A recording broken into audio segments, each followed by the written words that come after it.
Pemirsa, kali ini kita membahas terkait dengan mempertanyakan urgensi DPA atau Dewan Pertimbangan Agung. Kita akan membahas lebih lanjut bersama pakar hukum tata negara Atang Irawan.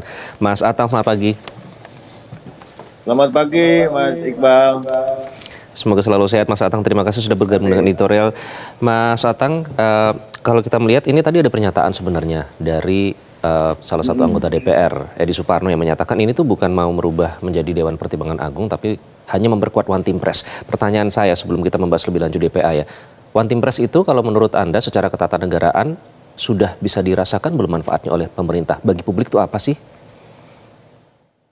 Ya, karena memang dia tugasnya yang memberikan nasihat dan pertimbangan agak susah juga. Karena nasihat pertimbangan ini kan tidak bersifat mengikat kalau kita membacanya dalam perspektif hukum.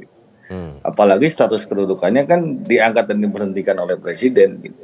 Nah, ini yang kemudian tidak nyambung dalam perspektif konsepnya ya, konsep ketatanegaraan. Oke. Nah, kemudian Gitu. urgensinya kalau kita melihat ini kan pembahasannya begitu cepat, tiba-tiba sudah disetujui oleh 9 komisi. Ada tidak urgensi 9 fraksi ya Mas Aris ya? Urgensi dari DPA ini sendiri apa sih Mas kalau melihat dari kiprah atau kontribusi yang sudah diberikan oleh One Team Press sebelumnya?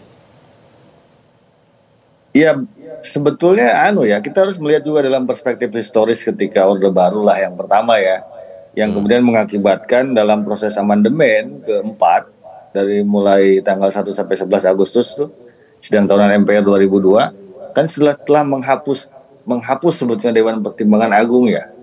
Ini kan sebetulnya tidak jauh berbeda lah, dia hanya memberikan pertimbangan pendapat yang itu dalam perspektif hukum tidak mengikat sebetulnya.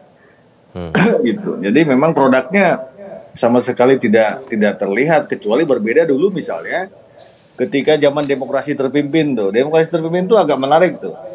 DPA hampir mirip kan sebenarnya DPA dengan One Team Press lah ya. Nah, itu pertama misalnya tiba-tiba ketua MPRS meminta pertimbangan DPA sementara. Itu kan menarik, padahal dia konteksnya terkait dengan eksekutif tapi juga bisa saja legislatif. Dan juga orang kemudian menafsir jangan-jangan ini ada intervensi karena dulu DPA sementara itu yang ditetapkan oleh Perpres 359 ketuanya presiden gitu. Gitu ya. Dan yang kedua memang wakil ketuanya pada saat itu Mas Ruslan Abdul Ghani memang sangat aktif ya. Maka beberapa hal lompatan-lompatan yang dilakukan oleh DPA sementara atau mungkin mirip seperti One Team Press gitu ya. Dia sempat mengusulkan pidato kenegaraan 17 Agustus 59 menjadi manifesto politik yang kemudian disebut Manipulus Day gitu ya. Bahkan juga DPA sementara menyetujui pelaksanaan Trikora gitu kan, khususnya terkait dengan pengembalian Irian Barat lah ya. Termasuk juga Dwi Kora saya kira berhubungan dengan konfederasi Malaysia ya. Ini yang saya kira tadi katakan menarik sebenarnya kalau kita melihat perkembangan ketatanegaraan. Nah, dalam proses pembahasan undang-undang ini juga harus memperhatikan proses itu, sejarah secara historikal. Beberapa momentum penting gitu ya, termasuk juga ketika anggota DPA itu kalau nggak salah dulu sempat menjadi dimasukkan beberapanya ke dalam suatu kepanitiaan. Namanya dulu panitia Komisi 4 kalau tidak salah nama panitianya, karena dulu DPR GR dianggap mandul, stuck gitu ya. Kemudian komisi inilah yang banyak menyoroti ketidakberesan manajemen perekonomian khususnya Pertamina tuh. Kan dulu makanya dianggap ada kayak beberapa PT Mantras dan apa sebagainya itu kemudian merugikan lah, berindikasi korupsi. Iya, bahkan tahun 78 itu menarik juga tuh Mas. 78 tuh menarik tuh. Karena di dalam tatip DPR itu disebutkan juga pimpinan DPA bisa mengundang menteri, pimpinan partai, dan golongan karya dan organisasi lainnya yang ini kemudian menjadi kontroversi juga. Jadi harus dilihat sebagai sebuah perkembangan ketatanegaraan dalam rangka merumuskan atau merancang ulang kembali. Gitu. Kan saya bilang ini kan sebetulnya reinkarnasi. Hanya mungkin meletakkannya kurang tepat Mas Iqbal. Momentumnya kan ya setelah 22 tahun. 2 dekade Mas. Mas Atang, kalau kita melihat ini kan tadi Anda menyatakan bahwa dan ini nanti juga akan mengubah statusnya dari lembaga pemerintah menjadi lembaga negara. Itu apa artinya secara ketatanegaraan, Mas Atang? Nah, ini yang tadi saya katakan, kan begini Mas. Di Indonesia ini kan organ state organ itu kan banyak variannya lah ya. Ada lembaga negara, lembaga pemerintah, apalagi dia di bawah presiden karena diangkat. Kan dia sebetulnya diangkat dan diberhentikan oleh presiden, mestinya status kedudukannya dia sebagai lembaga pemerintah di bawah presiden yang bertanggung jawab kepada presiden. Kalau dia diangkat sebagai lembaga negara, maka yang terjadi adalah harapan untuk membuat lembaga ini menjadi check and balance dalam konteks kewenangan presiden nggak akan terjadi. Kenapa? Karena pasti di dalamnya sudah ada yang disebut dengan potensi konflik of interest, konflik of the corp gitu. Oh, itu organnya ditetapkan diangkat dan diberikan oleh presiden. Berbeda misalnya kalau DPA itu hanya ditetapkan oleh presiden gitu. Jadi mekanismenya tidak melalui pengangkatan atau official appointed, tapi melalui proses seleksi seperti lembaga-lembaga negara lain. Presiden hanya menetapkan dalam rangka fungsi administratif ya. Karena presiden dalam pasal 4 ayat 1 kan dia sebagai kekuasaan pemegang pemerintahan gitu, Mas Iqbal. Pasti ini menjadi sebuah perdebatan lah ya, dan ada masyarakat saya kira wajar lah melihat ada apa ini gitu, perubahan nomenklatur ini di dalam pasal 1 angka 1 RU itu, apalagi yang kedua yang tadi dikatakan DPA itu letaknya sejajar dengan lembaga negara lain yang kelihatannya agak cukup tidak mungkin karena dia diangkat dan diberhentikan oleh presiden. Jadi tadi yang katakan Mas Iqbal, maksudnya dia sebagai lembaga pemerintahan yang bertanggung jawab langsung kepada presiden. Kan lembaga pemerintahan itu juga tidak semua di bawah presiden, ada yang di bawah kementerian dan sebagainya kan gitu. Karena menarik di Republik ini state organnya ya begitulah, karena semakin terlalu banyak begitu ya.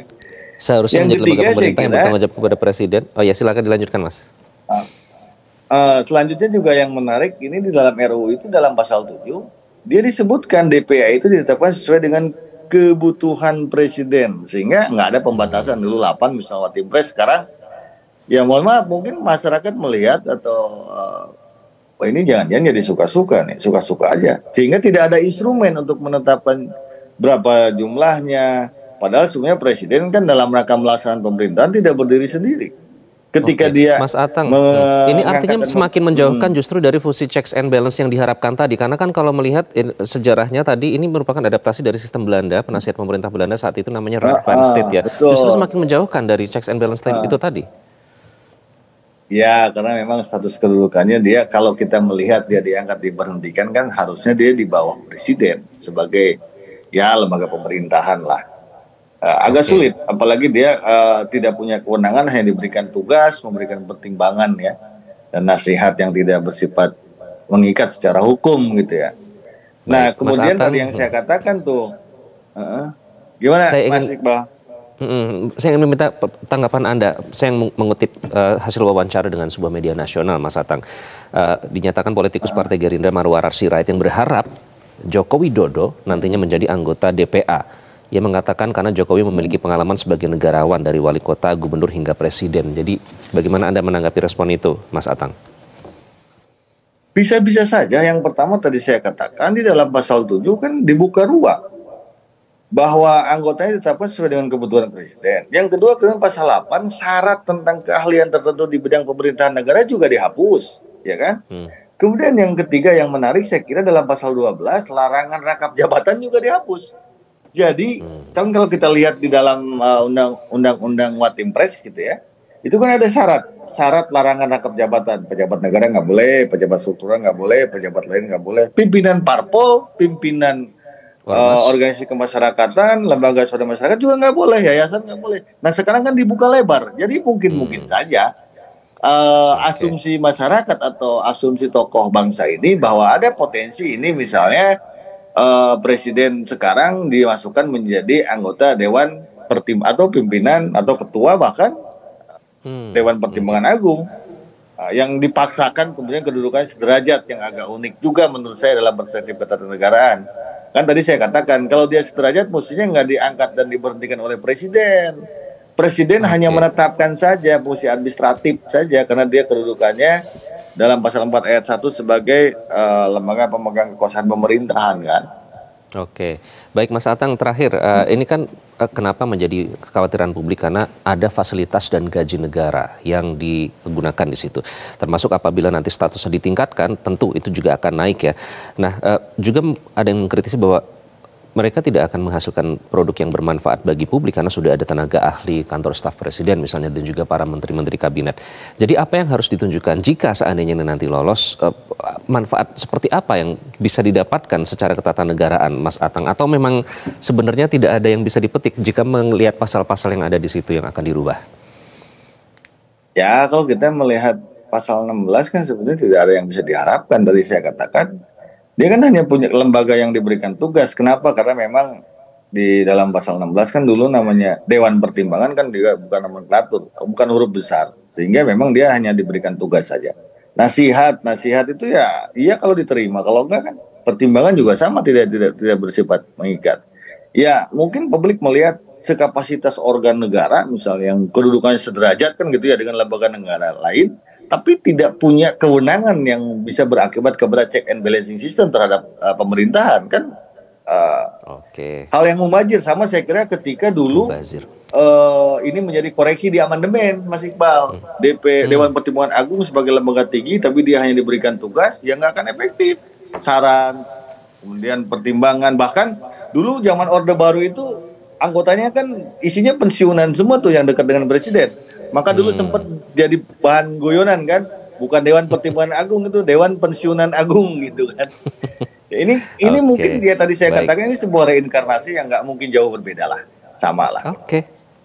Baik, Mas Atang, terima kasih atas perspektifnya sudah bergabung dengan Editorial Media Indonesia kali ini. Mas Atang Irawan, sama-sama.